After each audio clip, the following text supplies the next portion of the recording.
Evening, everyone. I am Antonio Shelton, Executive Director of Secondary Schools, and we're going to get started this evening. First, I wanted to introduce Suzanne. She's going to share some information with you really quick. Buenas tardes, él está hablando al doctor Antonio Shelton, dice que quería presentar a la intérprete Suzanne. Voy a estar compartiendo el hecho de que si necesitan interpretación, voy a estar atrás, hay una mesa redonda en la parte de atrás, la esquina derecha, pueden venir a buscar unos audífonos y voy a interpretar en español. Gracias. Can you hear me? Can you hear me? Is that good? Okay. All right. She says she couldn't hear me. I want to make sure everybody can hear me. All right, so really quick, I want to get something out of the way. We do have restrooms. If you go out these doors straight across, you'll see the doors are open. There's a restroom right over there if you need to use the facilities. Just want to make sure. Now, at this time, tonight we're here to share some exciting information with you about Santa Monica Public Schools and our start of middle school athletics. This is a big deal and a long time coming in the works, and tonight we're going to share what's going to happen in the fall of 2023. So this thing is going to be real, and we are excited about it because the district wants to mirror the same thing that happens within VAPA. Think about how the elementary kids are getting instruments early. They're starting to play instruments. They're starting to work toward getting to the high school. Well, right now, we don't have that in our school district. We want to work toward creating that. We're going to start with the middle school. So we'll have 6th, 7th, and 8th grade programming, athletic programming. And what we'll do is we will be partnering with our foundation. Our foundation, Linda Greenberg, is working with a committee to ensure that we create an endowment that will sustain middle school athletics eventually, and this is the ultimate plan, that we would also offer opportunities for our kids in elementary. Understand, tonight we will specifically focus on middle school programming. That means 6th, 7th, and 8th grade programming at the middle school. And the big thing is, for free. We want to make sure these opportunities that we're providing, the district wants to make sure that these opportunities, and I repeat this, these opportunities are free for our students so that kids have an opportunity to participate in an athletic program. The articulation that would occur would boost the opportunities in high school as well. The ultimate goal, I'll give you an example. I grew up in Virginia. You started playing in elementary school, you all know Pop Warner or whatever it was, and then you went to middle school. Well, you played against the local teams that were around. That has not been the case here, so we're working toward creating that. Jason Hurd, our athletic coordinator, wave your hand, Jason, will come after Linda shares with you how you can help us to ensure that these programs will occur for our students in 6th, 7th, and 8th grade. So Linda, come on up here. And Linda's going to share her portion. After Linda finishes, I will share a vision with you of what will happen with our middle school programs. At the end of our meeting, what will occur is we will give opportunity for questions. We'll give about 10 or 15 minutes for questions. You have some papers on the table. We know we won't get to everyone's question, and we may not have an answer to something, but we will get back and try to answer as many of those questions as possible. I know as something starts new, you always have questions about what it looks like. Everybody has a little fear about this or fear about that. What we want to do is provide an opportunity where you feel like you're giving your kid to a group of people that will provide a safe, fun, and exciting opportunity for them. And here's Linda. Oh.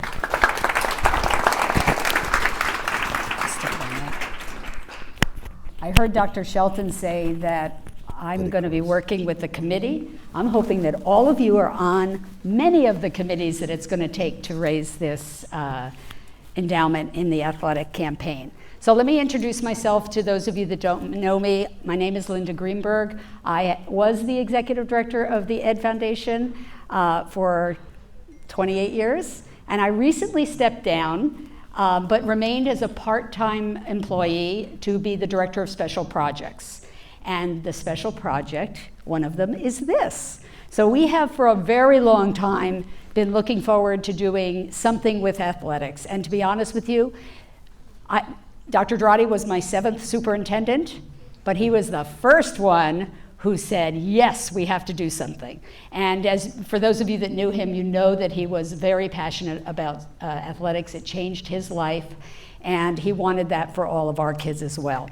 So believe it or not, we did start thinking about an athletic campaign in 2018. And for almost 2 years, we worked with the then athletic director and all of the coaches to start defining what the needs and the goals were going to be. And that was terrific. Everybody was really excited. I think we had 3 community meetings, and then COVID hit. So everything paused because the district obviously had to focus on getting teachers to teach remotely, get kids fed breakfast, lunch, and dinner, and to get technology into the hands of the kids. So, sorry, I'm tripping on my own wire here. So it took 2 years of kind of being stalled, and then this past year, Dr. Drotti came again and said, I think we can start this now.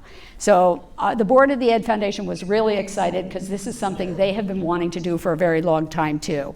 So we have some good news that I'm going to start with, and that is Dr. Drotti came to the Ed Foundation board and asked them to consider funding an athletic coordinator for 2 years to get this started. And you will meet him later. Dr. Drotti pointed Jason out. Jason, you can raise your hand and wave again, because you're going to get to know Jason really well. Some of you may already know him. We're thrilled he's on board. And then other good news is that we worked with the district early in the year to get naming opportunities, a policy the district has now for naming opportunities. So all of the buildings and facilities and fields and athletic spaces, now we can hopefully find some donors that want to see their name up there for really big dollars, and that's just another way we can raise some money. Another bit of really exciting news is that one of our board members secured a donor that gave us $100,000 for this year. He didn't want to support the Athletic Endowment because he knows that if the community's excited about it, they're going to raise this money. But he gave it so that we can start to fund some of the needs now and to show the community this is what will happen on an annual basis if we raise the money. So I want to share with you, and I have to look at this from here, what the $100,000 is funding this year. We worked with Colleen Davenport, our wonderful athletic director, and she worked with a group of longtime coaches and teachers in the athletic department to identify 6 of the areas of greatest need. One is a strength and conditioning coach. We funded some replacement uniforms, the huddle technology, off-season coaching units for middle school program. We will be spending that. You'll hear more about that in a little bit. Varsity tournament fees and replacement equipment and weights. So I want to hear a big clap for that because that's a great start. Thank you. So I do want to take a minute and introduce the athletic committee. Don't be shy, you guys can stand where you are. But these are the Ed Foundation board members and a couple of community members who have worked pretty much monthly and then every other week and eventually every week to get tonight ready and to help figure out what the community might want and help figure out how to solicit your thoughts and on a middle school program and a fundraising campaign and get started. So I'm going to start with the co-chairs of the athletic committee, Marilyn Speakman and Lori Weitzel. Guys, don't be shy, raise your hands or something.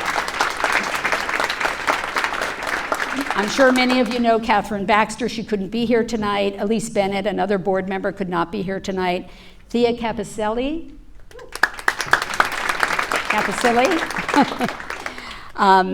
Let's see, Kim Eiler is here, and I think Kim's been trying to get this going for 20 years. Danny Guggenheim, and Allison Hobble over there. Other board members who will actively support this campaign, and I honestly don't know if they're here tonight, but I'm going to mention their names. I know our board president, John Barrissey, is here. Hi, John. Let's see, Paula Larmar is our vice president. Danny, I mentioned, is our secretary, and Kelly Naylor is our treasurer. We also have Connie Alvarez on the board, Emily Arms, Deb Love, Duncan Rolfe, David Vukadinovich, and Julie Waterstone. So if you're here, please stand and be recognized, because you guys are the backbone of this and everything the Ed Foundation does. They're all shy. Okay, and then I don't know, oh yeah, he is here. I want to introduce the new executive director of the Ed Foundation, Miko Sperber. He's in the back waving. And I have, not I anymore, Miko has a wonderful staff. I see Deb Bergen over here. She's our director of annual fund. And I don't know if Yolanda Lewis is here, but probably a lot of you know Yolanda. And Rachel Faulkner is still working on the East Coast, but thrilled to still have her. And am I forgetting anyone? I don't think so. Okay. So now it's my absolute pleasure to introduce two really special people who have stepped up to be the honorary co-chairs of the athletic campaign. Okay? One is Greg Morena. Greg, I'll have you come up in a minute. Greg was the football captain at Samo High, class of '96. He was on the Santa Monica City Council and is currently the president of the Santa Monica Chamber of Commerce. So he's quite involved. He and his wife own the Albright restaurant on the Santa Monica Pier. Shameless plug, so if you have never been there or you are hungry after this, go down to the Albright. Greg formed a nonprofit called Athletes to Entrepreneurs, which is focused on student athletes' high school careers and beyond. His nonprofit is dedicated to improving mental health and educating young athletes about the new NCAA name, image, and likeness rules. So thank you, Greg. I'm going to call you up in a minute. And working with Greg is going to be Jose Lopez. He taught Jose. So I've known Jose a long time. He taught Spanish at Samo High for 39 years, and he coached both soccer and baseball. You can clap for that, Victor. And truly, he is a soccer legend. Jose Lopez was the first soccer player ever to be inducted into the UCLA Hall of Fame. Following his senior season at UCLA, he was selected to play in the College Senior Bowl and became UCLA's first ever #1 professional draft choice when he was chosen by the Los Angeles Aztecs of the North American Soccer League. And in his rookie season, he helped the Aztecs win the NASL title. And in his second year, he was selected as the Aztecs Midfielder of the Year. Mr. Lopez has, see, I still call him Mr. Lopez. I remember when my kids were here and had him. Mr. Lopez has played with and against soccer legends like Pele, Franz Beckenbauer, and George Best. So I'd like each of them to take a minute and come up and say hello.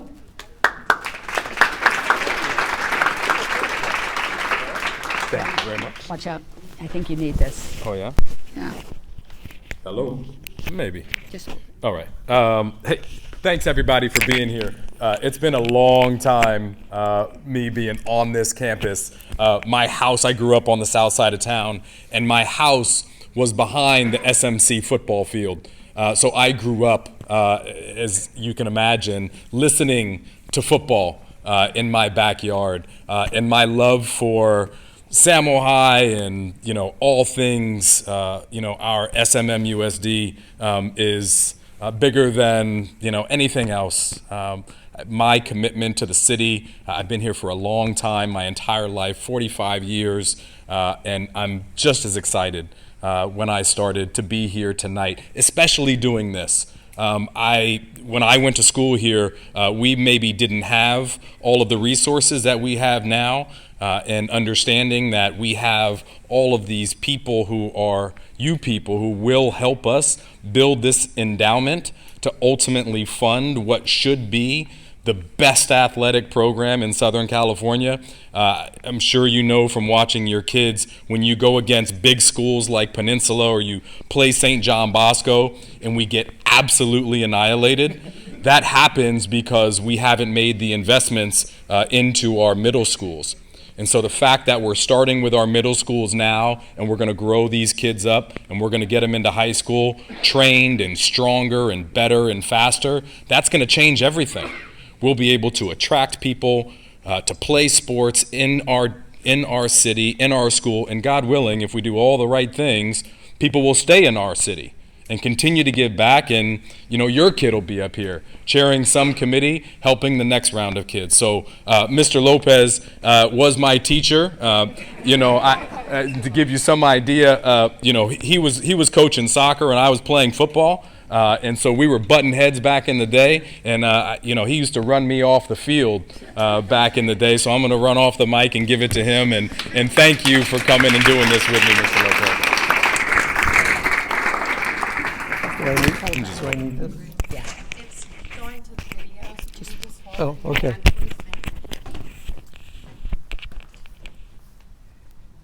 Can you imagine coming here? It's now 50 years ago, but I stayed for 39. When we started the school year, the fields were wonderfully manicured. Of course, a few weeks later, the football team would destroy them.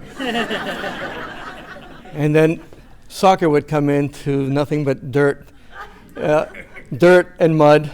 And Carla is laughing because she experienced it. But we have seen Santa Monica grow tremendously. I started coming here because some of the workers at my dorm at UCLA were Mexicans who played at Memorial Park. And they knew that I played soccer and they invited me to come. So by the time that I came to SAMO 2 years later to start coaching and teaching, all the kids already called me Jose. They didn't call me Mr. Lopez. And so there were teachers who were not happy with the fact that there were kids on campus calling me Jose instead of Mr. Lopez. But as long as there's respect, the name is secondary. And one of the things that I love about sports is the respect that kids have for themselves, number one, for themselves, for their teammates, their coaches, their teachers. And I'm very much looking forward to being a part of the growth of this because I know the quality or the qualities that our kids, our children will acquire by being involved in athletics. Athletics are immeasurable in what they bring to kids. And I see Tito nodding. What he got from wrestling with Mr. Black, it's also enviable because he was a fantastic coach. And we've had plenty of those here. And I think in our district, we need to strive to get our kids started early, compete with some of the clubs that are not doing as, and I'll step out in front, and are not doing as good a job as they should. And by the time our kids get here, so I'm looking forward to us giving the kids extra opportunities to develop their personal growth and then their athletic growth. Thank you.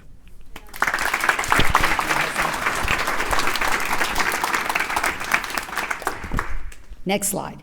So I'm going to quickly take you through a PowerPoint. I want to make sure some very simple things are clear so that from the get-go, you know what we're doing. So the purpose of the For Athletics campaign, that is going to be the fundraising campaign, is to raise money for current athletic needs as well as to raise money for an athletic endowment. Okay, so we're not going to do what we did when we raised the Arts Endowment and just 100% of it went to the Arts Endowment and we waited for years and before there was, programming. as a result of the endowment. We're going to take the next slide, please. We're going to take. I'll tell you in a minute. I've switched to the slide. So I want to talk about an endowment and make sure that you understand, because I talked to several donors last week who did not understand this, and I just took it for granted. So I want to be really clear that an endowment is a permanent fund that lives on in perpetuity. Okay. It ensures the viability of the program beyond our current efforts. Okay, it is money will be invested so that we can use the earnings off of the investment. Typically, we've been lucky; we've been getting 5 to 7%. Things are a little different right now. We're figuring 4%, 5%, but that will change, and we will be able to make sure that anything that we raise for athletics is a restricted fund and that it is protected.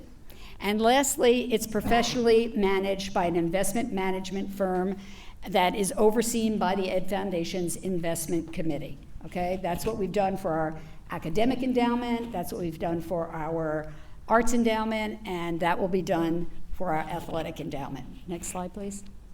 So this is what I wanted to tell you. 20% of every donation will go to the current athletic needs. 80% will go to the athletic endowment. If you are a 6 or 7 figure donor, you will be able to designate your gift. And past history tells me that most of those donors will give to the endowment because they know what an endowment does, and they want to give a gift that keeps giving. So remember I told you at the beginning that we worked with the coaches in 2018, 19, they came up with this list. This is not a definite, not to be changed list, but these are the things that they identified as current and important goals for to strengthen the program. The top part is the endowment needs for high school. And by the way, you don't have to strain to see this. It will be posted tomorrow both on the district website and on the Ed Foundation website. But it's student support, which is all about coaches, athletic trainers, athletic college counselors, strength, conditioning, and nutrition coaches, health and safety, technology and PD, transportation, equipment, and uniforms. Endowment needs for middle schools are slightly different. Under staff and games, we have teachers, those are our coaches. Game day staffing, again, transportation, technology, equipment, and uniforms. And then our elementary school at this point probably will launch in a couple of years, not next year. I'm not even sure it'll be the next year, but we are going to plan for it, and you'll be part of that planning. Right now, it's in our minds to do clinics and camps every break we have. So we've got winter break, spring break, summer break. We would do some sort of a camp centered around sports and clinics throughout the year. So that the elementary students get the foundational tools they need to kind of move on to a middle school program, especially a competitive one. Okay, next slide. Before I talk about this slide, I just said something that reminded me that, because if Dr. Shelton, if you said this, I missed it, but we are starting, look, as Dr. Shelton said, the long-range vision is to have an articulated elementary to middle to high school program, right? And right now, in the big vision, we would love to have both a competitive strand and a recreational strand, okay? When Crest was around, they took care of the recreational strand.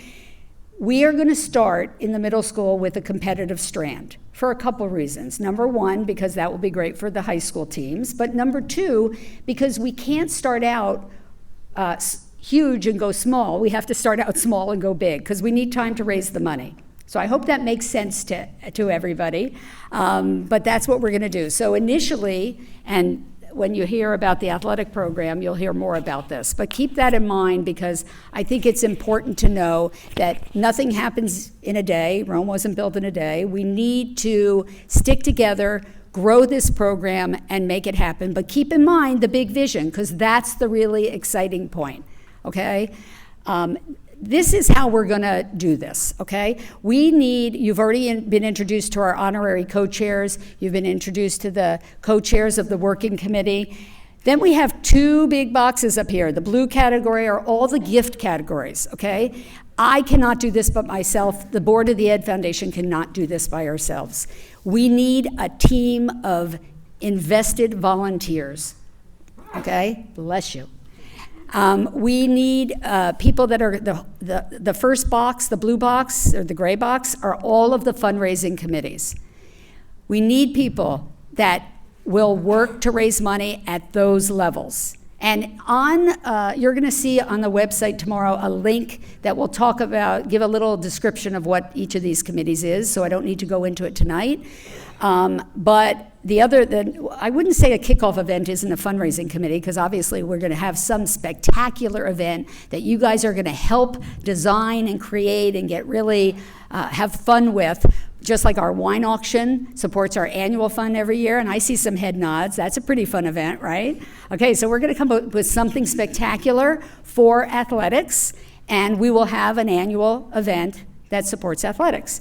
We need people to help get the good word out, public relations, about what we're doing. We need a prospect research and evaluation committee, and that's really a very small confidential committee. If you're one of these people in the audience who's connected to people that are so passionate about this, we want you on that committee, because you're going to help identify donors at the highest levels. And I'm sorry if that sounds crude, but that's what we do in fundraising. We have to put our heads together. It's totally confidential. There's no pieces of paper. Nobody leaves with names and stuff like that. It's it's kind of like just a brainstorming session or 2 or 3. And then lastly, donor cultivation and appreciation events. Those are small events where we thank donors. We thank people who have worked really hard on this. We thank people who have given larger amounts of money. And it's important to do because, you know what? When people get excited about this, they talk to their friends, and they talk to their friends, and they talk to their friends. And again, that is the name of the game. It's everybody who joins our committees will be talking about this for the next few years, and you'll be really excited to do it. Okay, next slide. So we want you to join the campaign. Again, you can snap that tonight, or it'll be on the website tomorrow.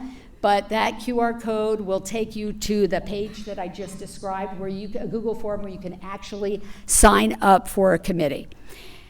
And I'm really optimistic that with this room full of people, we can get 50, 60, 70 people, because that's what we're going to need to do this. And I do believe we can do this.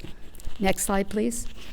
Okay, let's do this. So I want to say 2 more things, and then I want to pass it on to Dr. Shelton. I just want to make sure that nobody leaves here with any misunderstandings or misconceptions about a fundraising campaign. It takes time, okay? But if you don't start, you'll never get there. So this is the start, okay? You guys are ground floor, ready to do this, I hope.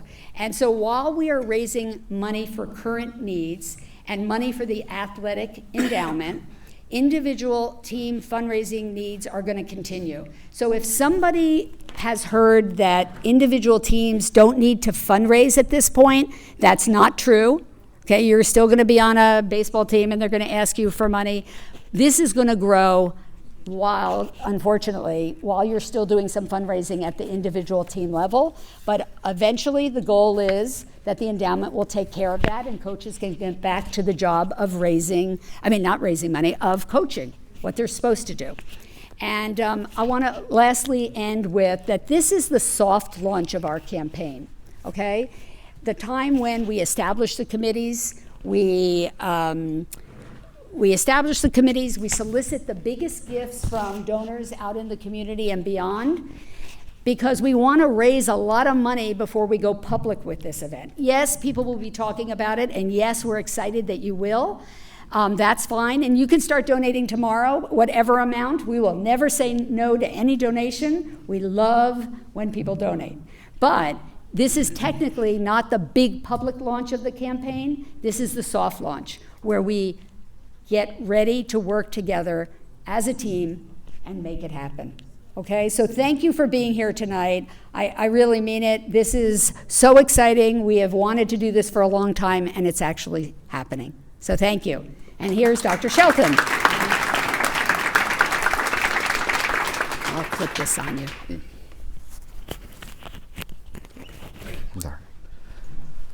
Thank you, Linda, so much for sharing that information. Just remember, we need volunteers, so we need people to help us out as we develop these programs and get this started. Really quick, I want to introduce our interim superintendent, Dr. Mark Kelly. Also, Dr. Mora, our assistant superintendent. Our board president, wave your hand in the back there.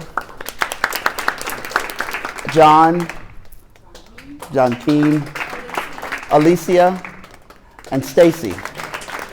All are here to support what's going on here. And I mentioned them because this is part of their vision too, to ensure that we have an articulated program, as was mentioned before, from elementary to high school, that all of our students have an opportunity to participate in some way, to connect with the sport as they do with music, the arts, as well as choir, sing, whatever it may be in the arts. We want the same opportunities for our students in sports. So I want to share with you the vision for middle school athletics for JAMS, Lincoln, and SMASH. So as you can see, we want a competitive sports program for our middle school students in Santa Monica. As I mentioned before, this means SMASH, this means Lincoln, and this means JAMS. And they will have their own teams. The two larger schools will have their own teams. And we will explain what happens with SMASH and how that will work as well. Student athletes will try out for a spot to play and represent their school, whether it's JAMS or Lincoln. The district program will offer skill development, meaning that we'll have clinic opportunities where kids may be able to participate, hone in on the skill for a short period of time, then they may go try out for the sport as well. As the program builds, we will host more tournaments, we will expand sports offerings, and as Linda spoke, we got to start somewhere. That means that maybe we won't have 5 programs in the fall. Maybe we have 2 or 3. Jason will give you those specifics so you can understand what those offerings will be. And as we grow, then those programs grow. We know that we will have competition because you're already involved in other programs. So we've got some proving to do to you. We've got to prove to you that when you give us your child, that we're going to do what we said we were going to do, which is develop the skills and help them become a better athlete. The next thing, middle school sports. Spring 2023, that's around the corner. It may not feel like it right now, but it is. We'll offer clinics to our middle school students. Space will be limited, but it will be free. This is the goal. This is why it's important also that we have this partnership with our foundation to ensure that we can have these opportunities for our students that it doesn't cost anything to them. Launch in the fall 2023 with 3 sports, and a series of clinics will occur as well. We will offer up to 2 teams per sport. We will join up to 2 local leagues for our teams to compete. And we're working through that process as we speak. Jason has made calls. We've had opportunities to speak with people to ensure that we can connect with those schools that eventually we will compete with. Variety of sports offered year-round. Space is limited and free to participants. In the fall, 6th, 7th, and 8th graders will compete to play and represent their school. And this is where we need your support because, you know, everybody's not going to make the team. Everybody knows that. But what we need to do is give opportunities to support a kid who may not make the team. So we have to figure out how we do that. And that's some of the things that why we have the clinics. That's why we'll have some other opportunities where we'll partner with people in order to offer opportunities where our kids can participate even if they didn't make a particular team. That is something that we will have to grow into the program. It won't happen immediately, but it will come. As Linda said, it won't happen in the first year, but in the second year, that may be somewhere we can go. In the third year, that will be established. So give us some time, and we will begin to establish that. The next thing I want to talk to you about, well, I want to let Jason come and talk to you about, are our spring clinics, and he's going to share more information with you so that you can understand what this will look like as it rolls out in the spring and then again in the fall. And you will get information in the fall when those tryouts will be. The other thing that I have talked to our middle school principals about is connecting an administrator to the sports. So they will have, just like we have someone connected, if Tristan's a house principal, Tristan would be the principal over sports. So there will be an assistant principal at John Adams that will be supporting Jason at John Adams. There will be one at Lincoln. There will be someone that will be Jessica at Smash. So there will be connections, because what we want to make sure that you are aware of is that these are not high school kids, and that we need to take care of them and approach this differently when it comes to tryouts and everything else. And we want to make sure that we are working with Colleen in the back who understands some of these things. And what we will do is make sure that the principals in these schools understand what the process is for the tryouts. And as we go through the process, that we're connecting everyone, and that when we talk about what goes on and how this will proceed, that everybody's on the same page and feels comfortable. Jason? Oh, I have to give you this. Appreciate it. No worries. Check. Hi, everyone. Good evening. Hey, Jason. Oh, come on. We got to get some energy now. Come on. Hi, everyone. Good evening. Hi, Jason. Hi, my name is Jason Hurd. I'm the athletic coordinator for the district, and I'll be working on middle school and elementary school.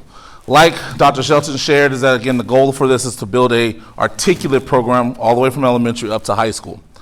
Just a little bit about me beforehand. I've been in Santa Monica for most of my teenage and most of my professional adult life. I've come with 15 plus years of experience from nonprofit, particularly working out of the Boys and Girls Club here in Santa Monica. I've learned a lot from that place. I've had a lot of great mentors that have groomed me and have allowed me to be able to take on this position and opportunity. Dr. Dradi and the team felt that I was going to do a good job, and I am. I'm going to do whatever I can. I'm going to do my best. The one thing I know about Santa Monica is that it's big on tradition. It's the thing I picked up about this place as I grew up here. And that the one thing that you're hopefully hearing is that we want to build on that tradition. We want to bring that back. And that's what I'm hoping to do. So I have a love for youth. I have a love for youth development. I have a love for sports. I have a love for making our young people better for tomorrow. And through this sports, through you in the community helping us build the Santa Monica Ed Foundation Endowment, we'll be able to do that. And we'll be able to do that this year, and next year, and next year, and next year. And then we'll have, like Greg said, we'll have another generation of people coming up here talking about their journey and their excitement. So let me talk to you a little bit about what we're going to do. We're going to start with spring clinics. Everything's going to launch in the fall, but we're going to start with spring clinics. And it's open, starting off with basketball and soccer, right? 8th graders, gender inclusive, 8th grade only clinics. Then we're going to have 6th and 7th grade only clinics, right? Dates will vary, but the clinics will start and run throughout a series of time, starting from March, April, and May. And the idea is that everything will wrap up before finals and stuff kick off. If the interest grows and we can get signups, we're also looking at exploring girls-only clinic options in this community as well. The one thing about the clinics that we're excited about is that our 8th graders, as we're trying to get them ready for their next transition, is that our 8th graders will get a chance to be groomed for what they're going to have to try into, which is compete and try to play on our high school level. One thing we're also excited about this program is that we're going to have qualified coaches working with our kids, working with our young student athletes, and making them better every day. Space is limited, but the crazy thing is that the district has made a commitment to make this thing free. And as we build the endowment, as you go out there, talk to your friends, talk to the community, and help build the endowment, we'll be able to keep it as so. What's next? Like Linda shared, is that tomorrow, this presentation will be uploaded to, well, within the next week. Within this week, the presentation will be uploaded for everybody to review and see. I don't like making no promises that's not made for the role. So, but it'll be uploaded for people to see. And then also within that, we're going to have other announcements coming down talking to you about the spring clinics, how to sign up, and also alluding to what we're going to do in the fall. That's me for right now. This is just really, the one thing about this is that this is a starting point. We're excited. We're looking at making it so that any and all partners we can figure out, we'll discuss it. The district has a really articulate plan. We're going to make this thing great, and we need your guys' help. And like I said in Linda's presentation, let's go.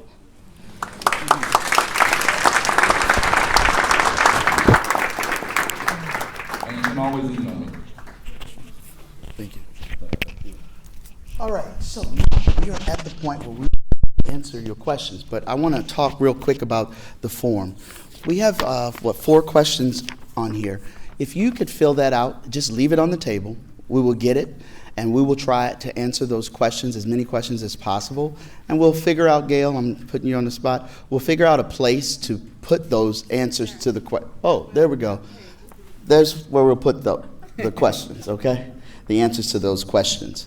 So we'll take some questions at this point. Yes, sir. And speak loud. So I. So how does this vision compare to some of the programs that Greg had mentioned? You know, where like it's already being done elsewhere. Mm-hmm. What are we borrowing? What are we doing differently? Just how have you guys thought about that? The big thing is, and let me just share that with you. I stepped into this role after Dr. Drati left. But it's my understanding what we wanted to do is create this articulation piece where the kid has a connection to his home school. Say, for instance, they're playing somewhere else. And that's why I mentioned to you before, this is competition at this point. Many of you already are engaged in this AAU or whatever it may be somewhere else. So what our goal is to have students connected to their school. If they go to Jams, if they go to Smash, if they go to Lincoln, they're connected and playing with people that they will ultimately play with when they get to 9th, 10th, and 11th, 12th grade, which is not always the case. Also, a part of our goal is to ensure that our students stay with us. So kids right now start thinking about where they may want to go to school after 5th grade. What we want to occur is that the kid chooses, because it's not an athletic thing that they're going to a different school. Now we took that out of the way. We have it. You're a competitor, therefore we want to connect you with our team and ensure that you have a successful experience there. Did I answer that question? Yes. Okay. I can help. Come on over here. You're part of the original. Yeah. Plus I know Danny.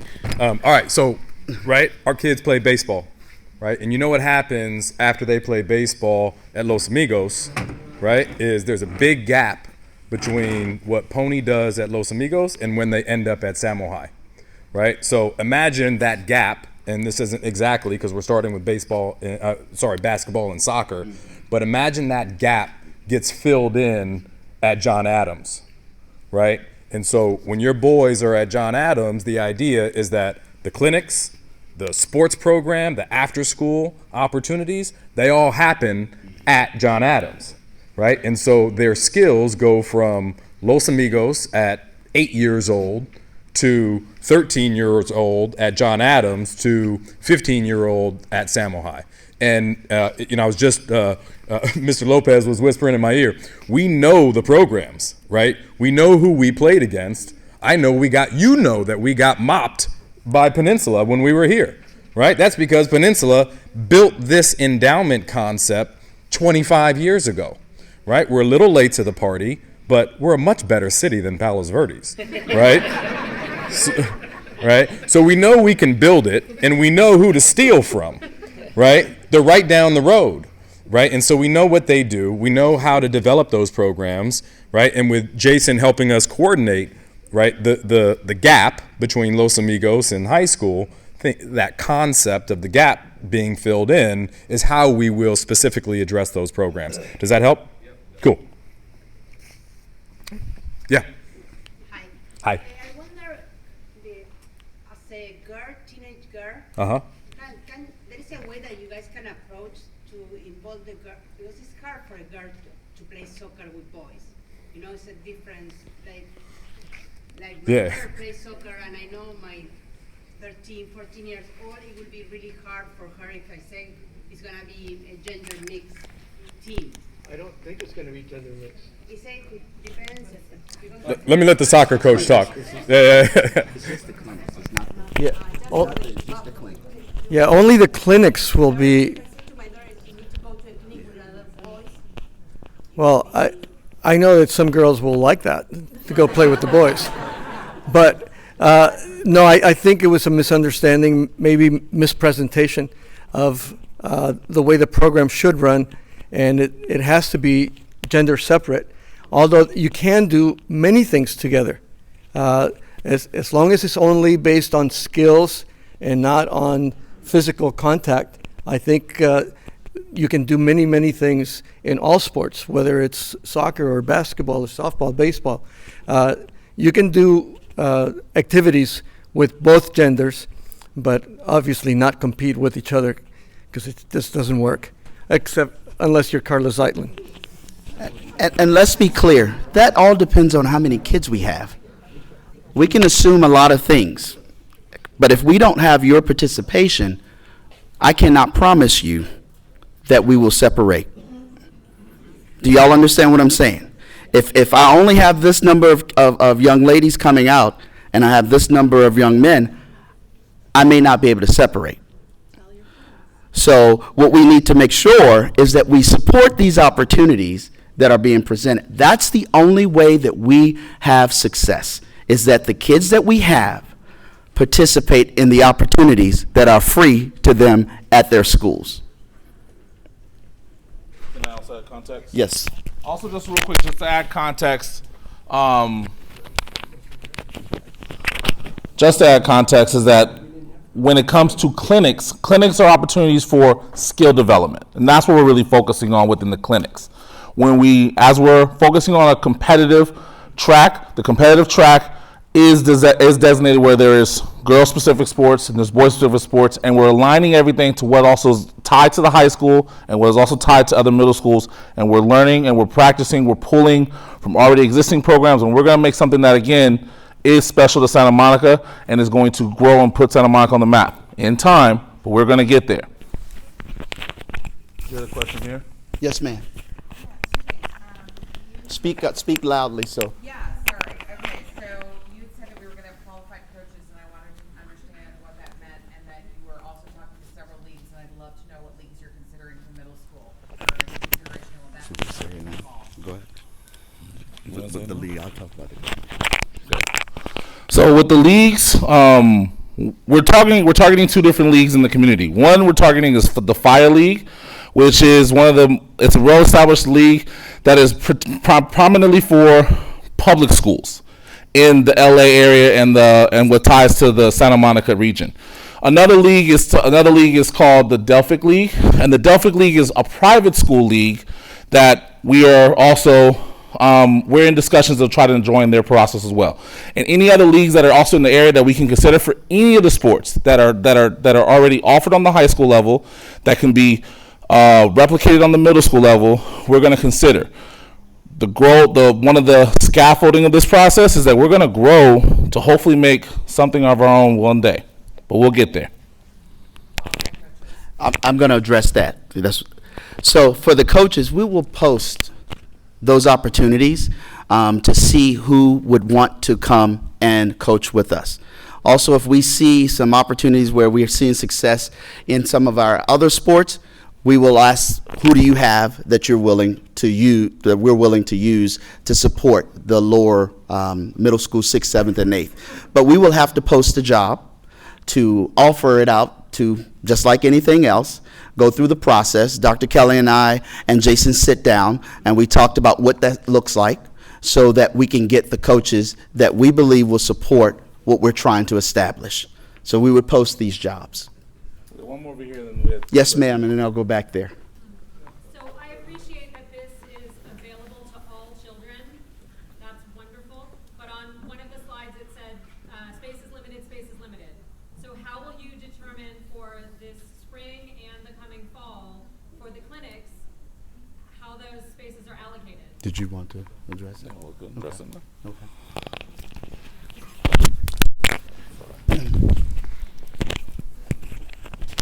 So when it comes to the spaces limits in the clinics, like we talked about for the spring, there will be a online service that will, basically online registration service that everybody will enroll in.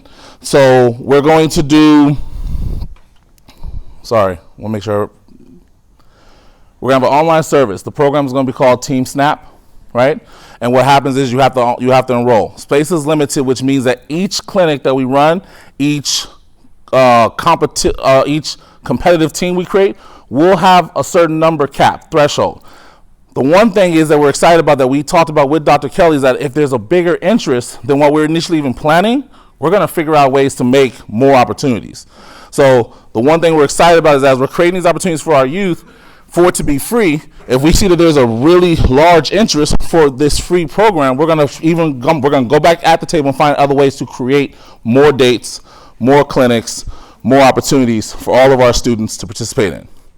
And as we build it, with your help, as you build the athletic endowment, we'll be able to have the resources, the bandwidth to create more opportunities for our kids.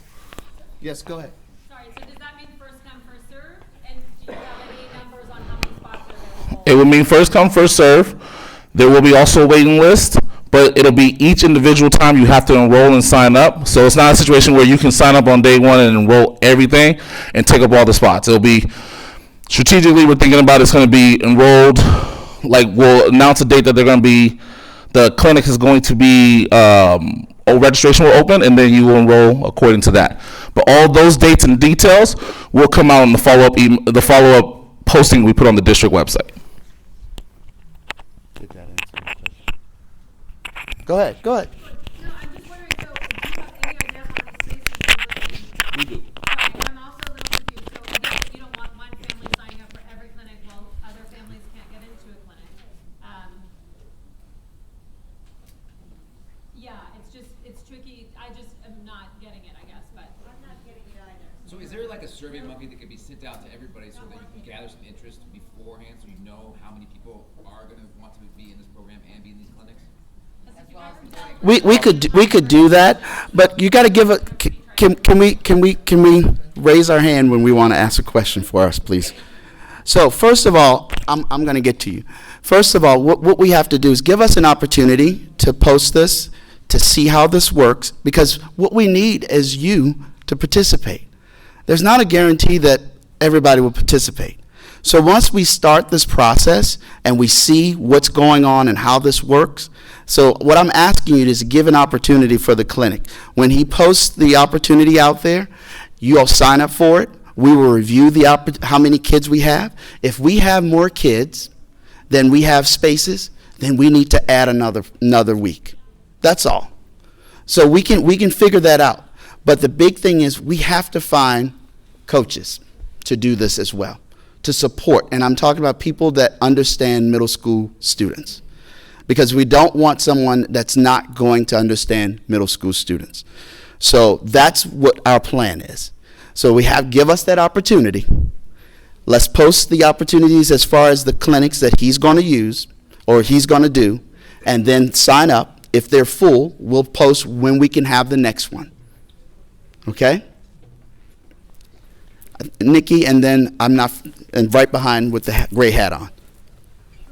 So I look forward to the day that there's a middle school sports program, and we have them growing up, and I think our kids need that. But the discussion is that it would build into a high school program, and I'm wondering if any of this is going to address the current weaknesses in our high school programs. If we can't find quality coaches for high school, I'm wondering how we think we're going to find them for middle school. And are our high school coaches enough to get good ones? I mean, there are a lot of kids who had a lot of horrible experiences in high school, and so to have something start in middle school and have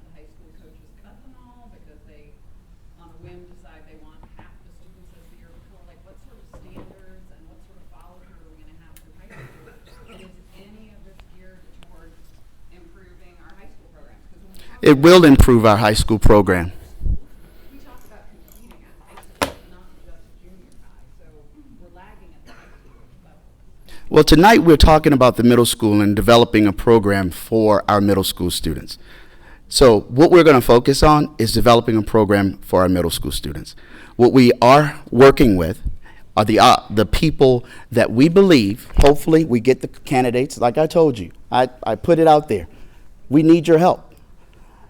Do we pay the most in the city? No, we do not. Our pay is not perfect. But Mark Kelly in the back and I and Jason are working on that to give an opportunity where we can have people who feel good about what it is that they're getting in return for the services that they're providing for our students.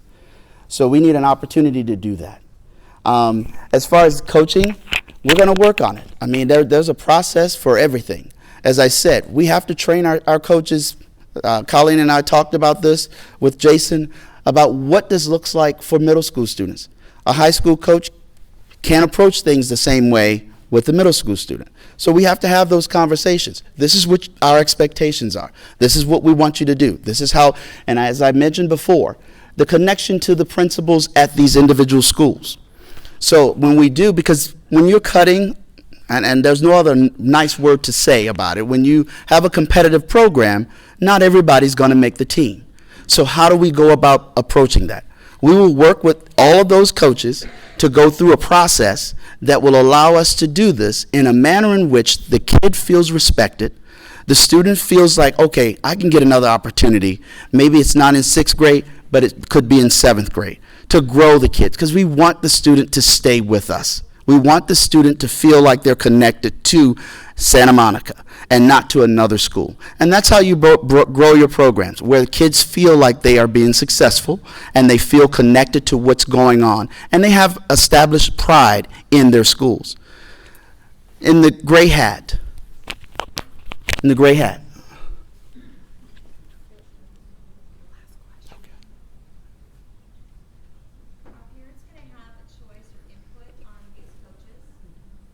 On the coaches? No. I'm still stuck on this limited amount of kids being able to utilize these resources. How about the people that don't have computers or they're not computer savvy? They're going to miss their children miss out on this registration. Well, if we find that if people tell us that this is not working for them, then we can approach it differently. The other part of this is every one of our kids have a laptop that they take home. I don't feel like our students, if we are communicating with folks about what's going on and how this looks, I think people will know what's going to occur. We're going to send information out like we always do. We send information out. We share information about what's going on. You know, we're going to build this program. This thing is going to happen. And we just need your help. We need your support. And I've said that throughout. We're not going to be able to do this if we don't have enough coaches. I can't stand here and tell you a lie. If for instance, I can't hire a coach for 100 kids, you know, and there's one coach. I need to make sure that I have a limit because, as Nikki said, if we're going to pay people, we can't have 100 kids with one person. And that pay doesn't equal out to the amount of kids that are there. So we've got to have some balance there. I'm going to go, this is going to be our last questions. You had a question right here. First of all, I want to say this is so exciting. I'm really excited about this program.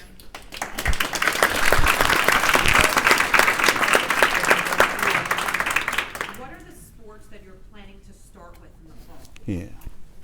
Go ahead. Go ahead.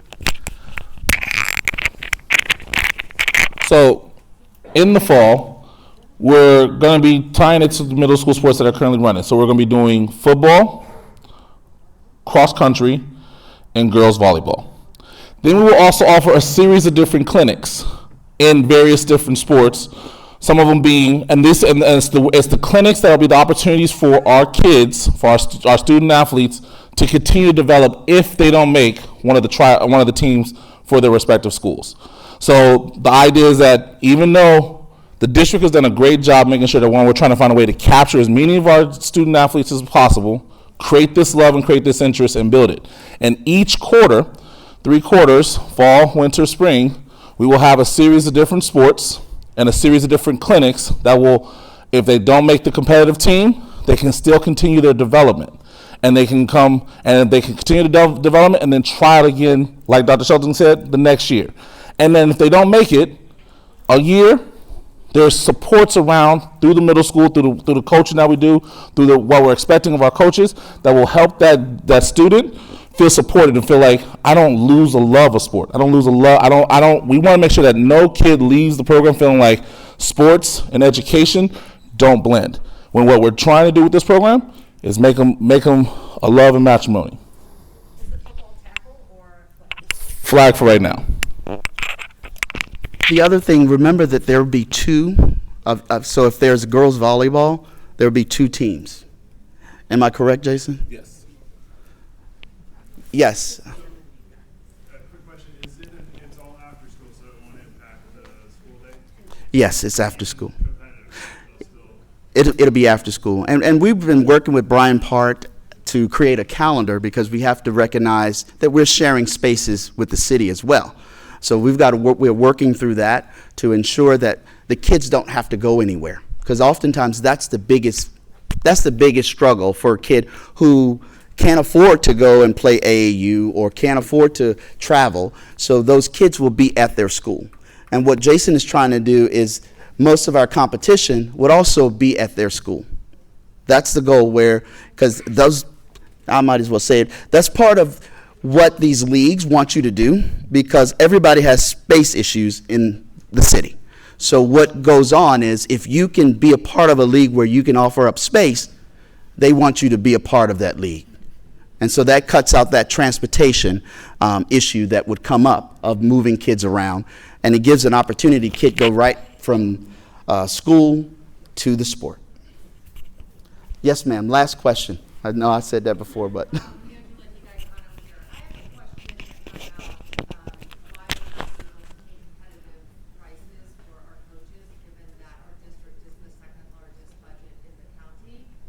Well, ma'am, I'm not gonna. You're asking a question that's bigger than me. So tonight, I'm not the person that I'm stopping you because I can't answer that question for you. I can't answer that question.